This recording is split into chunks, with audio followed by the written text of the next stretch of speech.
merci au Seigneur. Quand on est dans une réunion, c'est quelque chose quand même d'assez important. C'est vrai que nous, on est quand même un peuple très habitué aux réunions. On rentre, on s'assoit, et c'est vrai qu'il n'y a pas de chaise désignée pour les personnes, mais on prend notre place, on est bien, on écoute des beaux chants de cantiques, et puis merci Seigneur. Ce soir, il y avait un beau programme. Il y avait des jeunes très vaillants pour le Seigneur, et qu'ils ont décidé de chanter pour Dieu. Parce qu'on peut chanter pour le monde, et on peut chanter pour Dieu aussi. Et puis ça se voit la différence. Mais quand on est dans une réunion, si on veut voir de la performance, c'est peut-être pas le lieu le plus adéquat, parce que des fois, c'est pas le cas. Quand on regarde des performances, que ce soit même de chant ou même de témoignages, des fois, on peut très vite voir quelqu'un qui a un témoignage, par exemple, comme le mien, qui a toujours été élevé dans un foyer chrétien, mais ça nous ramènera toujours au même but, c'est de le rencontrer à lui. Mais quand on arrive dans une réunion et puis qu'on décide justement de croire en la parole de Dieu, c'est-à-dire de faire abstraction de tout ce qui est superflu, visuel, et puis de rentrer à l'intérieur de notre cœur, chose que moi je ne peux pas faire, je ne peux pas rentrer dans ton cœur. Si j'aurais la capacité de rentrer dans ton cœur, crois-moi que je ferai tout ce qui est en mon pouvoir pour que tu rencontres le Seigneur. Parce que la plus belle des choses dans une vie, qu'elle soit jeune ou soit plus vieille, la plus belle des choses, c'est qu'un jour tu as rencontré Jésus. Et c'est ça le plus beau. Dans une vie chrétienne, on peut raconter tous les témoignages. Je ne veux pas spécialement parler de témoignages. On peut pas parler du passé comme on veut. On peut avoir fait plein de choses dans le monde. On l'a écouté aussi. On peut ne rien avoir fait plein de choses dans le monde, mais le principal, le point essentiel, le point culminant, la chose la plus merveilleuse qui puisse se passer, c'est de l'avoir rencontré à lui. Et on voit dans l'évangile de Jean, quand vous prenez l'histoire de cette femme samaritaine, on a tous connu cette histoire-là, on l'a lu, on l'a entendu, on l'a même chanté, l'histoire de cette samaritaine qui vient vers le Seigneur, et puis elle cherche à puiser de l'eau, et puis le Seigneur justement lui dit donne-moi à boire, et cette femme-là lui dit le puits il est profond, et puis elle se rend compte que Jésus c'est un juif, et elle dit quelle est la relation entre les juifs et les samaritains, chose qu'il n'y avait pas normalement. Et puis non seulement quand on apprend à parler avec quelqu'un, on connaît la personne, et quand on parle un petit peu plus longtemps, on connaît même l'intérieur de son cœur. C'est-à-dire qu'au départ, elle le voit comme un samaritain, et quand la conversation se fait, au fur et à mesure des mots, elle se dit, oui, mais tu es un prophète. Donc, on se rend compte qu'avec le Seigneur Jésus, des fois, on lui parle, mais quand on engage la conversation, on le connaît mieux. Il y a plein de choses à nous apprendre. Et quand cette femme va dire ça, justement, tu es un prophète venu de Dieu, Jésus va lui dévoiler sa vie. Il va lui dire justement, si tu bois de cette eau, tu auras toujours soif. Mais l'eau que je vais te donner, elle va couler dans ton cœur jusque dans la vie éternelle. Une eau qu'elle avait besoin. Et à partir de ce moment-là, pourquoi je vous explique cette histoire-là ? C'est pas à partir de ce moment-là de cette femme, cette samaritaine, quand elle va rencontrer Jésus, elle va retourner chez les siens, dans la Samarie, là-bas, elle va retourner chez les siens, et puis elle va commencer à dire son témoignage, son nouveau témoignage, celui qu'elle a rencontré Jésus. Tout le monde me connaît, elle va dire ça en quelques mots, mais j'ai rencontré Jésus, j'ai été au puits de Jacob, comme je faisais tous les midis à chaque fois. Quand le soleil brûlait comme ça, à chaque fois j'allais chercher de l'eau, mais là aujourd'hui c'est différent. Je l'ai rencontré, et qu'on appelle Jésus, le Fils de Dieu. Religion, je n'ai pas rencontré, j'ai rencontré le Messie, et non seulement je l'ai rencontré, j'ai parlé avec lui, il a parlé avec moi. Il y a cette nouvelle naissance qui est rentrée dans mon cœur. Et imaginez-vous la beauté du message de cette femme-là. Et quand cette femme va dire ce message-là, écoutez ce qui est écrit dans la parole de Dieu. Plusieurs Samaritains de cette ville crurent en Jésus à cause de cette déclaration formelle de la femme. Il m'a dit tout ce que j'ai fait. Quelle beauté. 2. Et il disait donc à la femme, le peuple samaritain, après avoir rencontré Jésus, ce n'est plus à cause de ce que tu as dit que nous croyons, car nous l'avons entendu nous-mêmes, et nous savons qu'il est vraiment le Sauveur du monde. Donc dans la vie, il va y avoir une étape à franchir, celle de le rencontrer. Et c'est ça qui est bon, et c'est pour ça que cette réunion, elle est faite pour ça, pour le rencontrer. C'est-à-dire que quand cette femme va exprimer son témoignage, il va y avoir des gens qui vont être touchés par le message de cette femme-là, qu'elle a rencontré le Seigneur, mais du fait qu'elle a été touchée, après ces gens vont se poser une question, et après ce n'est plus à cause d'elle qu'ils ont rencontré Jésus, mais ils vont aller le voir lui-même en personne. Et je voudrais dans cette soirée maintenant qu'on va le voir en personne. Est-ce que vous voulez ensemble pendant quelques instants, peut-être que déjà certains ont commencé à le faire, mais je voudrais qu'on mette des choses de côté, et puis qu'on part à la marche, et puis qu'on va le rencontrer à lui. Parce que la parole de Dieu est différente à celle de la parole d'un homme. On l'a vu à travers cette femme, quand elle va dire son témoignage, les vies ne vont pas changer.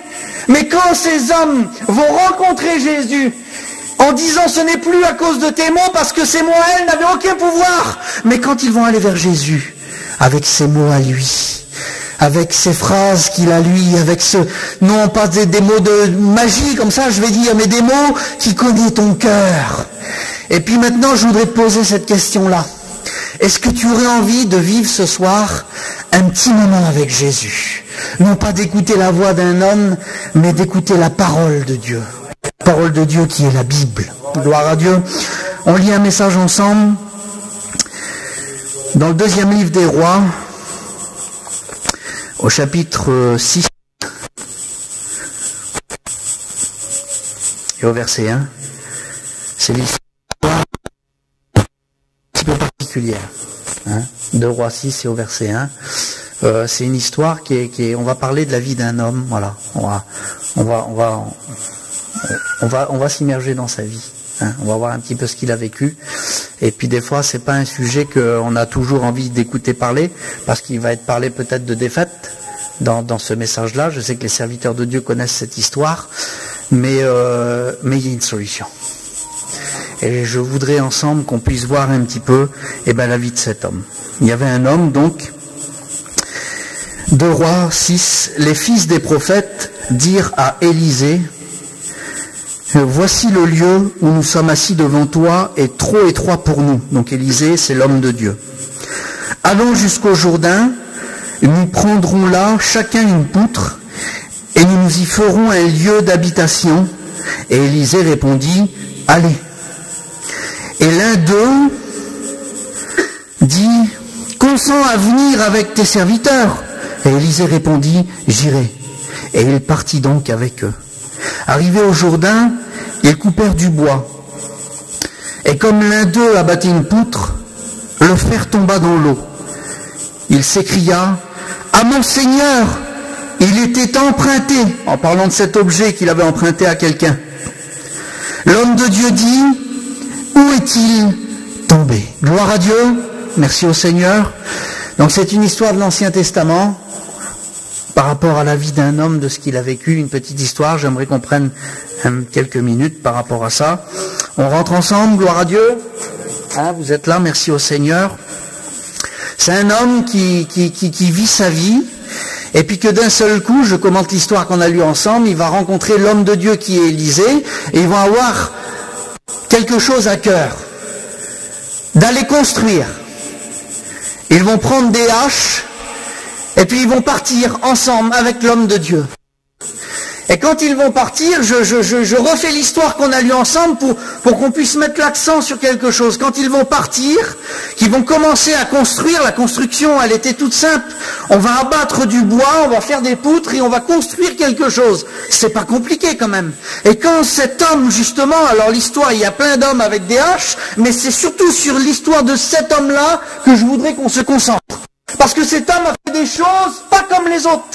Il n'a pas vécu les mêmes choses que les autres. Et des fois, nous pouvons être au même endroit et ne pas vivre les mêmes choses. Ça peut arriver. Écoutez, ce soir, il peut y avoir 2 chrétiens côte à côte. Il peut y avoir 2 personnes côte à côte et ne pas du tout avoir la même vie. Dieu nous a appelés à des choses à faire. Et quand cet homme va aller construire et va commencer à frapper, dans sa vie, cet homme va vivre des choses merveilleuses. Comprenez bien, si on pourrait un petit peu mettre des parenthèses à sa vie et comprendre sa vie. C'est un homme qui, avec ses copains, il est avec l'homme de Dieu qui peut-être leur enseigne la parole de Dieu. Il vit des choses merveilleuses, peut-être certains miracles il a vécu. Et d'un seul coup, quand il part avec l'homme de Dieu, il va se retrouver qu'il va frapper. Et puis quand il frappe, c'est un petit peu la signification d'une vie bénie, d'une vie qui arrive, d'une vie que toute simple, il a son petit manche en bois, il a une hache, on sait c'est quoi une hache, pas besoin de décrire c'est quoi, mais quand même on va le faire. Il a ce petit manche en bois, et puis au bout, donc la hache, il a ce petit fer là, on appelle ça le fer, c'est le tranchant, c'est ce qui fait tout le travail. Et puis quand cet homme travaille, il va frapper dans le bois, et puis écoutez, ça va se passer merveilleusement bien. Alors Enzo, tu parles d'une histoire qui est un petit peu négative, et au final tu nous dis que du positif, oui. Parce qu'il va arriver un moment où que cet homme dans sa vie qu'il vivait, où que tout allait bien, où qu'il va frapper, le bois partait bien, la poutre allait se faire, et puis d'un seul coup, une petite chose banale peut-être pour certains, pour l'autre qui était à côté, son copain, écoute, ça va aller, mais pour lui c'était quelque chose de terrible, et on va le voir ensemble, il va y avoir le principal élément de l'outil qui va partir. Le fer. Et puis peut-être que dans cette soirée, c'est pour ça, c'est ce message-là que j'avais sur mon cœur, et je voudrais le dire de tout mon cœur. Parce que, écoutez, dans la vie, des fois on met des choses qui sont importantes dans la vie. On va pas cacher les mots ce soir. Des fois on peut mettre plein de choses qui sont importantes dans la vie. La famille, l'argent, les enfants, le foyer. Il y a la santé, il y a plein de choses qui sont importantes dans la vie. Ça fait partie des choses importantes. Mais dans l'essentiel d'une vie, ça sera le Seigneur Jésus. Si Jésus n'est pas dans la vie, si ce fer qui est accroché à ce manche-là ne fait pas partie de ta vie pour construire ta vie, tu n'y arriveras pas. Et quand ce fer, quand il frappe avec le fer, pour lui c'était normal. Écoutez, aujourd'hui, je pense que si je parlerais à toute la jeunesse qui a chanté, les chrétiens, c'est normal. Ils ont le fer qui est attaché au manche, et puis écoute, on travaille. Mais c'est normal qu'on voit du bois qui se coupe et qu'on construit. On est dans les choses de Dieu, on est baptisé, on est chrétien, on s'engage, et puis on fait. C'est normal qu'il y a du résultat. Écoutez, c'est incroyable de parler comme ça. Hein, ça, je sais que je l'ai déjà raconté ici, mais je voudrais le rappeler. Donc vous le savez, j'ai été élevé donc dans un foyer chrétien. Vous connaissez mon père, il s'appelle Nounours, c'est un serviteur de Dieu. Et puis je me rappelle que Tyrone, je ne sais pas si tu étais là, on était à Toulouse, et il y avait une femme qui était paralysée sur une chaise roulante. Paralysée, ne pas pouvoir se lever. Et puis quand elle a fait prier pour les serviteurs de Dieu, moi j'étais sur la place, moi j'ai vu cette femme sur la chaise roulante, les serviteurs de Dieu imposaient les mains. Je passais avec un copain, je voyais cette femme au loin là-bas. Et puis quand je suis repassé sur la place, j'ai fait un petit demi-tour plus loin, on marchait avec un copain, on parlait. Quand j'ai repassé, j'ai vu la chaise roulante qui était vide, plus de serviteurs, plus de femmes. Et puis pour moi, c'était normal, je me suis même pas posé la question. Et puis quelques minutes après, on a dit, guérison. Maman, c'est vrai, la chaise qui était vide, c'est la femme qui a été guérie. Un grand miracle s'est fait, la femme a été complètement guérie. Mais pour moi, ça pas les yeux, parce que étant élevé là-dedans, on avait un petit peu l'habitude. Écoutez, j'ai eu l'habitude, moi, dans mon enfance, de voir des vies transformées, de voir des drogués délivrés, de voir des alcooliques délivrés, de voir des fumeurs délivrés. J'ai vu ma grand-mère délivrée devant moi, qui fumait pendant des tonnes et des tonnes de cigarettes, entièrement délivrée, à ne plus sentir l'odeur du tabac. Quand on est près des choses de Dieu, on a l'habitude des réunions, des messages, on a l'habitude d'entendre quelqu'un parler en langue, de voir l'effusion du Saint-Esprit, on a l'habitude aux prophéties, on a l'habitude aux messages, c'est normal, on frappe, il y a le tranchant, c'est normal. Mais voilà qu'un jour pas comme les autres, un jour que peut-être, je sais pas, ça l'a peut-être pas toqué dans ta vie, ce jour, il est parti dans l'eau. Et à partir de ce moment-là, va y avoir un choix dans cet homme, un choix qu'il a fait, un choix que peut-être que cet homme aurait pu se faire ce choix-là, il n'est pas écrit dans la parole de Dieu, mais c'est pour qu'on puisse imaginer que ça aurait pu se passer. Le choix de devenir à partir de ce moment-là un figurant. J'ai lu un petit peu dans le dictionnaire le mot figurant, ce que ça voulait dire. Je lis simplement la définition et puis vous ferez le message tout seul. Le mot figurant veut dire personnage de théâtre, de cinéma, remplissant un rôle secondaire, et généralement il est muet. La définition du mot figurant aussi veut dire personne ou groupe de personnes dont le rôle est effacé, passif, dans une réunion ou dans une société. C'est-à-dire qu'à partir de ce moment-là, cet homme engagé peut-être va faire un pas en arrière et va devenir un figurant. C'est-à-dire que peut-être on aurait pu lui dire à lui, on aurait pu le regarder, quelle honte. Écoutez, je ne vais pas me répéter, mais je sais, vous avez l'habitude, on vit le message ensemble. Hein. Écoutez, on n'est plus à Châteauneuf, vous êtes avec moi au bord de la rivière, hein, et puis on abat la poutre ensemble, et puis on vient de le voir, le petit gars là, on vient de le voir, il a perdu son fer. Et puis de ce coup, quand on regarde un petit peu de près, peut-être quelle honte pour lui, quelle honte d'avoir perdu ce fer qui peut nous représenter l'onction de Dieu, cette onction forte là, cette onction qui nous bénit, et puis que de seul coup l'onction s'en va à cause de choses qu'on a fait, et puis l'onction part, et au lieu d'aller la chercher, de plonger dans l'eau et d'aller le récupérer, cet homme-là, peut-être qu'il a pris son petit bâton, et il se l'a caché derrière lui, et puis, ça va mon frère, comment ça va? Eh ben ça va mon frère, ça va bien, et toi ça va? Ça va impeccable, comment ça va dans ma vie? Je peux pas me trouver autant mieux que ça, écoutez, on est en bonne compagnie ensemble les copains, comment ça va? Et puis des fois on regarde des gens, on est capable, yeux dans les yeux, de dire ça va, mais tu n'as qu'un bâton et t'as perdu ton fer. Comment veux-tu que ça va dans ta vie? Et puis peut-être que cet homme, voulant faire bien, c'est tout des peut-être, vous avez bien compris. Au début, il frappait au milieu de tout le monde, et puis tout se passait bien, on le regardait, regarde comment il travaille. Et puis perdant ce fer de la hache qui est très important, peut-être qu'il a dû faire un pas en arrière, et puis il a dû se dire, je vais plus travailler là parce que tout le monde va me voir, je vais me mettre un peu sur le côté. Je vais travailler, oui, mais avec un manche. Avec un manche. Et puis quand il va se mettre à frapper dans l'arbre, vous avez bien compris, Seigneur, je ne veux pas refaire les images, mais imaginez-vous, d'une hache va venir un bâton en bois, et puis peut-être qu'il va travailler, lui. Il va toujours faire le geste. La gestuelle va être là, lui. Je vais à Marignan. Voilà, j'écoute. Quelle bonté. La gestuelle, l'habitude. La gestuelle, elle est là. Alors il ne va pas s'arrêter comme ça, qu'il a le faire ou qu'il n'a pas le faire, lui, il s'en soucie même pas des fois. Et puis de ce coup, c'est peut-être un copain qui lui a dit, écoute mon gars, tu vois pas que tu as pu le faire, tu vois pas que ça tranche plus, tu vois pas que ça va plus. Et puis ce qui animait mon cœur, c'était ça. Je voudrais te dire, tu vois pas que ça va plus. C'est un peu négatif ce que je suis en train de vous dire, je vous demande pardon. Mais je vous le dis avec la plus grande envie de vous encourager. Tu vois pas que ça va plus. Mais t'en es où? T'en es où? Est-ce que t'es un petit gars qui a un bâton dans les mains, qui est en train de frapper, et puis qui fait du bruit, ça fait du bruit, ça chante, ça prie, ça parle, mais c'est bien, merci Seigneur. Et quand on va le visiter, écoutez, c'est peut-être un message un peu dur, ce que je voudrais vous dire. Des solutions, mais je voudrais qu'on s'attarde un petit peu, excusez-moi, je voudrais l'amener vraiment, je ne vais pas l'amener plus bas que ce qu'il était, mais je voudrais vraiment qu'on le cerne entier, je voudrais qu'on le comprenne. Parce que le fer de la hache, ce n'est pas n'importe quoi.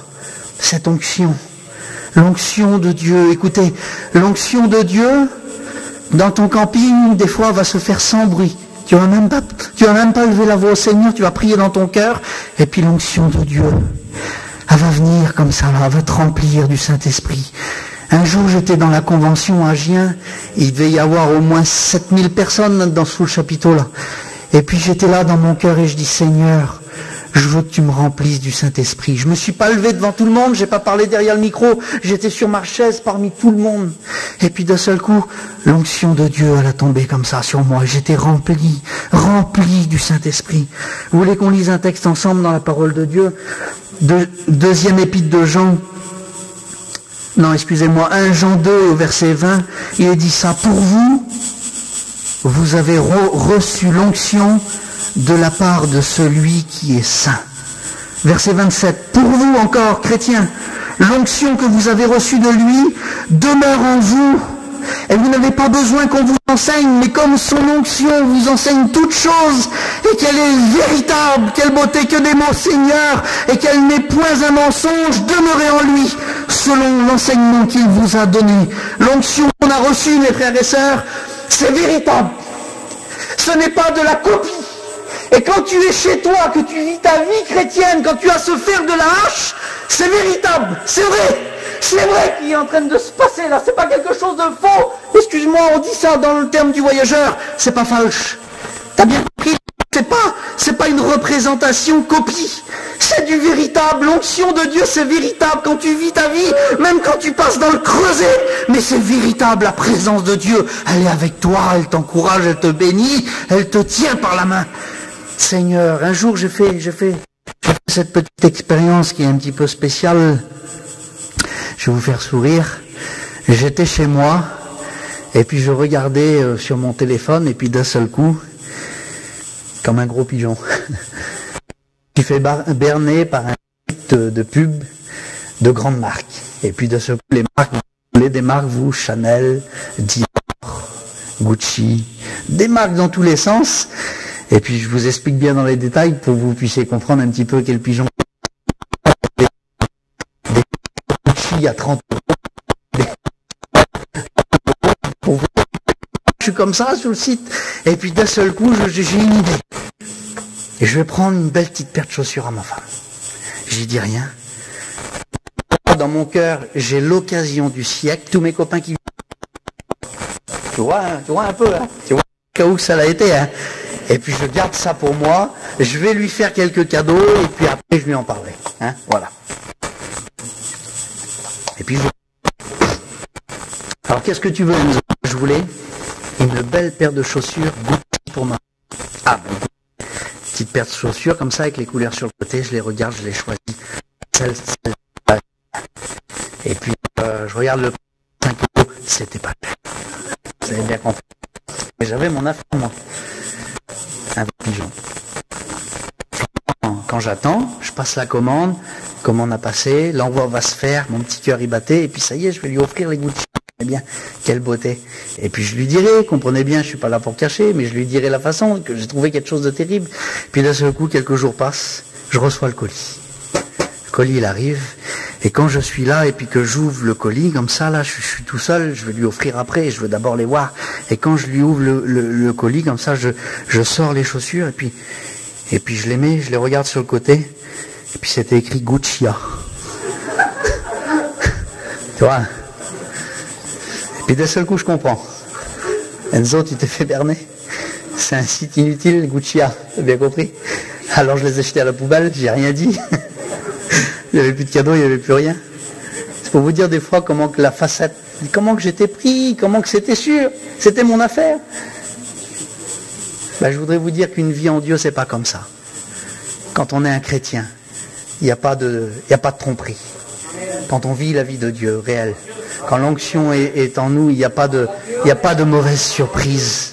Tu vois, ces mauvaises surprises qui viennent, je vous fais sourire, c'est vrai, mais des fois ces mauvaises surprises, là c'était rien, c'était une paire de chaussures, mais des fois quand on vit la vie dans le monde, des fois on peut être amené à avoir des surprises, mais en Dieu les surprises, eh ben on les devance. Et quand on passe justement par les difficultés, lui, il demeure fidèle. Et la vie, cette onction que nous avons reçue, chrétiens, chrétiennes, c'est pour ça que j'ai lu le texte de 1 Jean 2:20, il est dit que cette onction, elle est véritable. Ce n'est pas une falsification, mais c'est une véritable, comprenez bien, il y a des imitations de tout aujourd'hui, c'est pour ça que j'ai voulu vous dire ça, mais une imitation d'une vie chrétienne, ça n'existe pas. On appelle ça une figuration, un acteur, quelqu'un qui va jouer un rôle, mais qui à l'intérieur de lui, ce n'est pas lui. Quand on regarde les acteurs, quand ils parlent aux informations, ils parlent justement du rôle à la troisième personne. Oui, c'est une personne, justement, c'est un enquêteur, tout ça. Ils ne parlent pas de lui, parce que c'est pas sa vie à lui.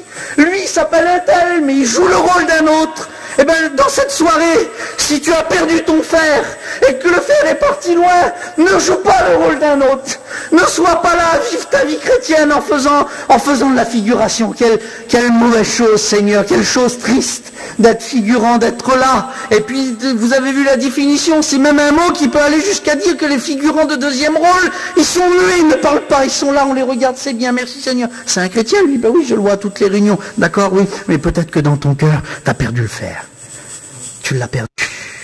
Ça fait des années, des semaines, des mois. Quand tu faisais ça marchait. Et puis là, d'un seul coup, là, comme tu fais, il n'y a plus rien. Il n'y a plus rien qui se passe. Je voudrais maintenant vous dire qu'il y a une solution. Quelle bonté. Et puis toi, peut-être que tu ne le vois pas. Mais je le sais qui est avec moi et puis qui me pousse. Mais comment qui me pousse à te dire qu'il y a une solution? À te dire que ça va aller? à te dire que ça va marcher. À te dire justement que quand ce petit homme travaillait puis qu'il avait perdu le fer, il y avait plusieurs hommes. Peut-être que l'homme de Dieu n'avait pas fait attention, lui, mais Dieu fait attention. Il se soucie de ta vie. Et peut-être qu'en ce moment même, dans tout ce que tu fais, ça ressemble à de la figuration. Mais qu'est-ce qu'il faut faire? Quelle est la solution? On trouve ensemble quelques petites secondes. Vous voulez qu'on passe le relais? Quelle bonté, quel bon mot, Seigneur. C'est un mot qui anime mon cœur de passer le relais. Et maintenant, voilà, excusez-moi. On va stopper la vie. On va rester comme ça. Et on va faire une course de relais. Vous savez quoi une course de relais? Une course de relais, quand tu pars comme ça là, tu cours. Et puis j'ai appris ça à l'école, moi, écoutez, je ne vais pas vous apprendre quelque chose de terrible, vous le savez, c'est pas une course de relais. Mais tu cours, mais dans l'esprit de la course de relais, tu n'es pas tout seul, mon gars. Quand tu vas faire ton tour, tu vas prendre le relais, et puis tu vas le passer à l'autre. Et si tu décides, toi, de faire ta course tout seul, de l'autre, tu le mets de côté, puis tu continues à courir, tu cours comme Usain Bolt, tu fais du 200, tu cours, c'est bien, tu vas te fatiguer, tu n'arriveras pas à la finir, la course. Il va falloir le moment où que tu passes le relais. Et dans cette soirée maintenant, je voudrais, peut-être pour celui qui est concerné par la parole, ou chacun d'entre nous, on passe le relais au Seigneur. On le prend, on est fatigué, le fer a été perdu. C'est compliqué, peut-être que la parole de Dieu, tu t'imaginais pas ça ce soir, et tu te rends compte que la parole de Dieu te concerne, eh bien passons-lui le relais. Et le Seigneur maintenant, il va venir au bord de cette rivière, qui va voir ces petits gens là. La première chose à faire pour retrouver le fer. Vous le retrouvez? Une petite question. Vous voulez le retrouver? Hein? Alors voilà, on va le retrouver ensemble, on va chercher. Et puis tu vas y arriver. Ne dis pas que tu vas repartir comme ça de la réunion. Si la parole de Dieu a été prêchée comme ça, c'est pour que tu retrouves le fer. C'est pas pour passer une belle soirée. Et quand Jésus va venir, qui va être là, la première chose à faire, justement, c'est pas Jésus qui va parler, c'est pas l'homme de Dieu qui va parler en premier. La première des choses à faire, c'est de lui expliquer la situation. Quelle beauté. Je suis là, au bord de la rivière, Seigneur, dans l'histoire là, je suis là, Seigneur, je travaillais, Seigneur, j'étais quelqu'un de béni, il y avait l'onction, mais Seigneur, par des choses, par plein de choses, Seigneur, avant j'avais l'onction qui tranchait, l'onction comme cette parole, il dit que la parole, la Bible, est une épée, elle est plus aiguisée, plus affûtée qu'une épée à double tranchant, et jointure. Quand ce fer tranché, il avait deux facultés. Oui, je suis en train de penser à ça, oui. Quand tu frappais avant, tu séparais des choses. C'est-à-dire que tu séparais les ténèbres de la lumière. Dans ta vie chrétienne, quand tu frappais, tu séparais. Mais tu séparais pour construire. Et c'est ça qui est bon dans les choses de Dieu. Séparer pour construire. Je suis capable de me détacher pour construire en Dieu. Tu comprends ça maintenant? Et maintenant, à partir de ce moment-là, il n'y a plus de séparation. Je ne veux plus me séparer, c'est fini. J'ai plus le tranchant, je ne veux plus me séparer. Ben ce soir, il faut lui expliquer au Seigneur. Il faut lui dire, Seigneur, c'est simple, hein, pas simple message. Seigneur, j'ai perdu le fer, Seigneur. J'ai perdu dans ma vie, Seigneur. Seigneur, mon Dieu, on va le faire. Je n'ai pas fini, mais est-ce que vous voulez qu'on baisse la tête? J'ai pas fini le message.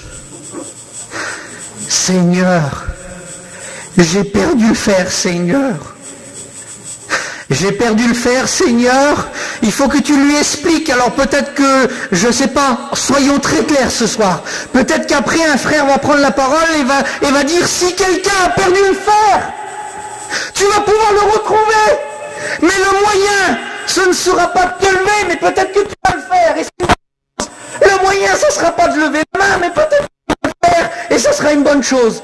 Mais si tu lèves ta main, ou que tu te lèves, ou que tu restes assis, la seule chose à faire, c'est de lui dire, de lui parler, de lui dire, Seigneur, j'ai perdu, Seigneur, du terrain, j'ai perdu le fer, Seigneur. Et à partir de ce moment-là, juste en disant ça, cet homme va se mettre sur le côté, et c'est l'homme de Dieu qui va prendre le relais, c'est le Seigneur Jésus. Et quand Jésus, il arrive, Seigneur, quelle bonté. Quelle bonté, Seigneur, quelle bonté, Jésus. On a les fronts courbés, je n'ai pas fini le message, mais j'aurais envie qu'on prie le Seigneur. Je voudrais demander à Tyrone, prie le Seigneur, Tyrone. Quelle bonté, Seigneur. Alléluia. Merci pour ce que tu as donné, Seigneur Jésus. Merci parce que aujourd'hui tu comptes les cœurs, tu remplis les cœurs, Jésus. Alléluia. Ce qui a fait tomber le fer, Seigneur Jésus, avec ta puissance. Oui, Seigneur. Ta gloire, Seigneur. Tu vas bénir maintenant, Seigneur, et tu vas donner la solution. Parce que je crois en toi, je crois en toi, Jésus. À Dieu soit la gloire. Alléluia. Et quand ce fer est tombé, ce fer, on pourrait le représenter, c'est ce fer de l'onction. Je fais vraiment le tour, je prends mon temps pour que tu puisses bien comprendre c'est quoi que tu as perdu, c'est quoi qui s'est passé dans ta vie. Ce fer, on pourrait le représenter comme ce petit de cette femme dans le livre du 2e roi. Oui, cette femme n'a plus rien à manger. Oui, ils sont en train de vivre une famine. Oui, il ne lui reste que 2 enfants. Oui, les percepteurs vont lui prendre ses enfants. Oui, elle vit une catastrophe. Mais quand cette femme, elle a l'onction qui représente ce petit elle a la bénédiction, elle croit au Seigneur Jésus, elle a la foi au Seigneur Jésus. C'est un petit pot, c'est un tout petit pot. Il n'est pas gros, il doit faire peut-être aller 50 centilitres, je veux dire ça. Mais cette huile-là, cette onction-là, justement, ça va l'amener jusqu'au miracle. Et le miracle va se faire. Quelle bonté, Seigneur. Et quand l'homme de Dieu va prendre la parole, va prendre les mots, il ne va pas lui dire « Alors, qu'est-ce qui t'arrive dans ta vie, mon gars ?» Non, là, c'est où que tu l'as perdu. C'est quand que tu l'as perdu.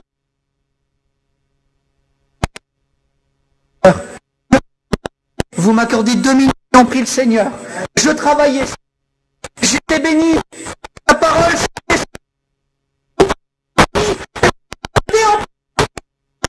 c'est-à-dire que comme un serviteur, je lisais ta parole. Quand j'écoutais un mot, je le mettais en pratique.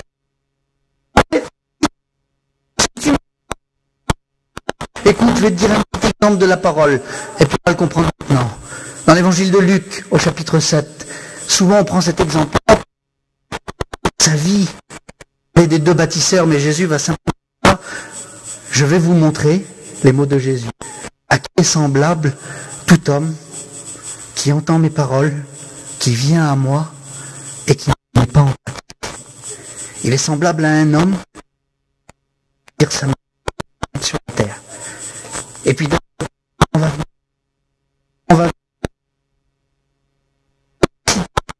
je l'ai dit, je l'ai souligné aussitôt. Parce que quand on ne met pas la parole de Dieu en pratique, il y a le mot aussitôt qui vient. Et le mot aussitôt va souligner l'autre mot qui est aussitôt la ruine arriva. Seigneur, je t'encourage par la parole de Dieu.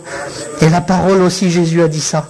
Je vous montrerai qui est semblable, tout homme, toute femme, qui entend mes paroles, qui les serre dans son cœur et qui les met en pratique. Et cet homme-là, il est semblable aussi à un autre homme, un autre bâtisseur. Les 2 mêmes, quoi, Seigneur. Qu'est-ce que tu veux me dire? Non. Le 2e bâtisseur, il va creuser.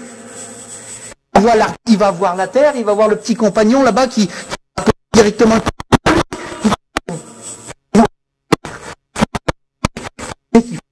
dessus. C'est que sous la terre, le roc.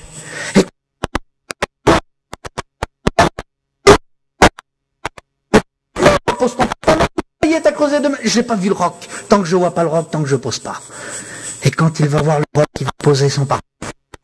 Et le torrent aussi va venir. Vraiment l'histoire là. Tu veux bâti sur la terre et sur le roc, les 2 vivent la même vie, oui. Nous n'avons pas une vie rose. Et nous pouvons passer par des tribulations. Mais à la plus belle et la plus grande des différences, c'est que le chrétien résiste. Un jour, il y avait ce tableau qui affichait ça. La paix.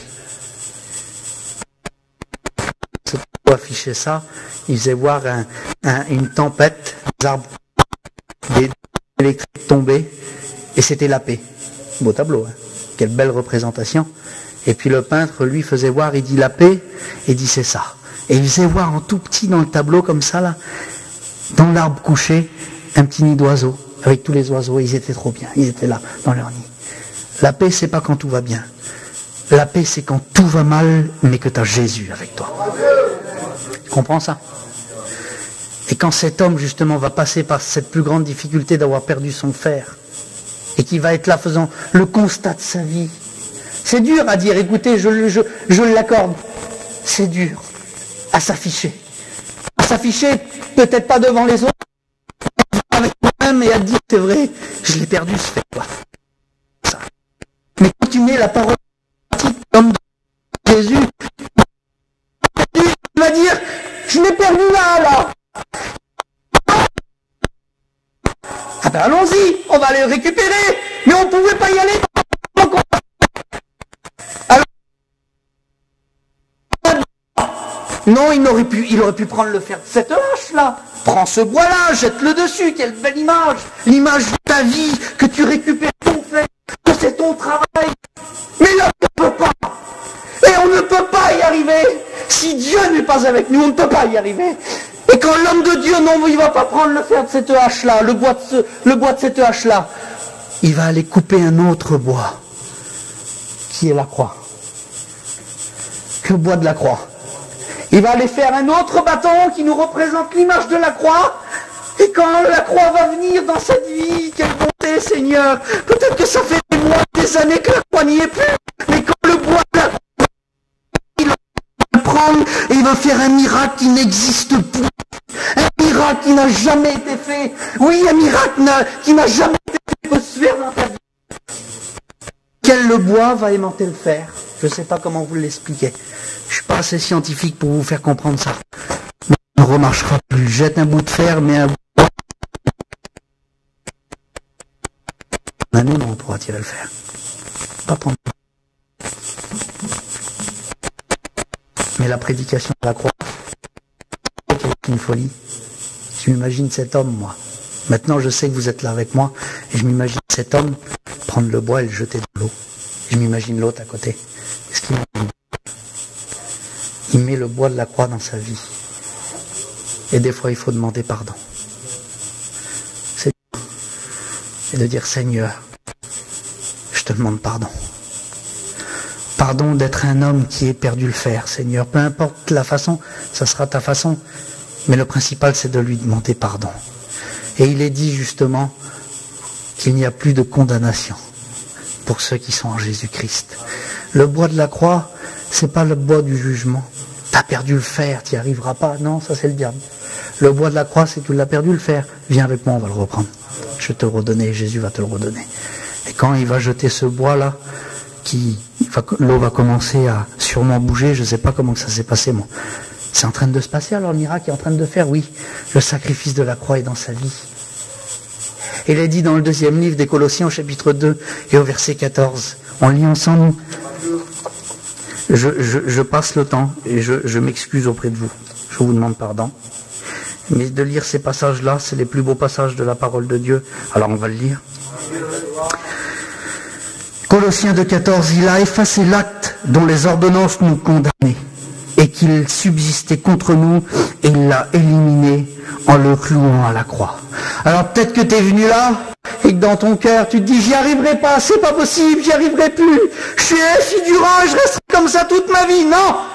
Demande pardon au Seigneur. Il t'aime, il nous aime. Et puis le fer va commencer à remonter, et quand le fer va remonter, il y a un petit mot, un petit détail, on prie le Seigneur, l'homme de Dieu va dire, vas-y, prends-le et remets-le. C'est à nous de le faire. C'est à nous de prier, c'est à nous de le faire. Et puis quand cet homme va le prendre et va le remettre, il va retravailler pour le Seigneur. On prie le Seigneur ensemble, on baisse la tête.